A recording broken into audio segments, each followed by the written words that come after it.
Hello platform, I'm Emily Barr. I'm the author of The One Memory of Flora Banks, which is the story of Flora, who's 17, who has anterograde amnesia, so she can't remember anything that has happened since she was 10. She writes things on her hand, she leaves herself little notes, she's always having to try and work out where she is and why she's there and what she's doing. Until one day when she kisses a boy on the beach who she shouldn't be kissing because he's her friend's boyfriend, but the next day she can remember it, and that sets her off on a whole adventure that involves her chasing him down to the Arctic to see if he can cure her, but it gets a little more complicated than she's expecting. I'm going to share my top 5 writing tips with you. I've written 12 books before this. Flora Banks is my first YA novel, and at the very beginning of my career I worked on newspapers, so I have done a lot of writing in my time.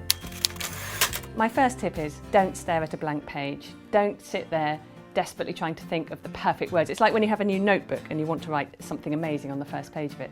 Just start writing, and then no matter how bad it might come out, you can go back and make it better. Once you've got something written, you've got something to work on and you're underway. My next tip is switch off the internet. You can't write a book on a machine that is connected up to everybody in the whole world. You can always use a distraction to bribe yourself with, so if you're supposed to be writing your book but you want to check Facebook, switch the internet off and tell yourself when you've written 1,000 words, then you're allowed to check Facebook, or have a biscuit, or clean the bathroom, which might suddenly seem like the most urgent thing in the world. Get the distractions out of the way and just get on with it. Next tip, do your research. When I wrote The One Memory of Flora Banks, she goes to the Arctic.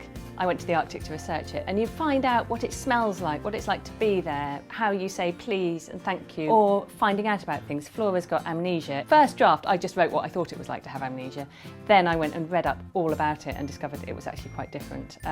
Do your research or it won't sound authentic. Another thing that I was thinking about is get right into your main character's head. They can be as flawed as you like. In fact, the more flawed they are, the more interesting the book can be. And as long as you can pull your reader right into what it feels like to be them, you can get away with a lot. And not only with your main character, but other supplementary characters, secondary characters in your book. Don't fill a book with cardboard cutouts because it will be really boring. Make every character feel like you could be writing their story, they just happen to intersect with the one you are telling, even if it's only briefly. Finally, my last tip is, and this is a phrase from The One Memory of Flora Banks, be brave. Flora's got this tattooed on her hand, and writing does involve being brave. You're taking a story and feelings from inside yourself, putting them on a page, and then you're going to offer them to other people to read.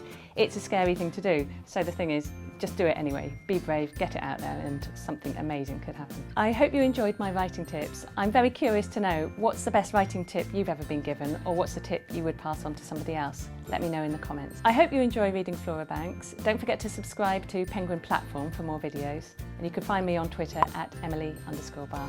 Thank you. Goodbye.